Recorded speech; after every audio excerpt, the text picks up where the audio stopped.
ఏపీలో వాలంటీర్ల వ్యవహారం ఎప్పుడూ హాట్ టాపిక్ గా ఉంటోంది. వీళ్లతో పెన్షన్స్ పంపిణీ చేయించకూడదంటూ టీడీపీ ఈసీకి ఫిర్యాదు చేసేసరికి రాష్ట్ర వ్యాప్తంగా దాదాపు 40,000కు పైగా వాలంటీర్లు రాజీనామా చేశారు. వాలంటీర్లు ఇప్పుడు రాజకీయ పార్టీలకు కేంద్ర బిందువుగా మారిపోయారు. ఇక వీళ్లకు సంబంధించి ఈసీకి మరో ఫిర్యాదు అందింది. మే 1న అందించే పెన్షన్ల విషయంలో ముందస్తు చర్యలు తీసుకోవాలని కోరారు కూటమి నేతలు.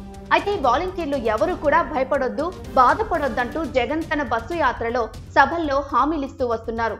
తాను అధికారంలోకి వచ్చాక వాలంటీర్ల వ్యవస్థపైనే తొలి సంతకం చేస్తానని చెప్తున్నారు. కూటమి అధికారంలోకి వస్తే వాలంటీర్ల వేతనం 10,000కు పెంచుతానని బాబు కూడా కబుర్లు చెప్తున్నారు.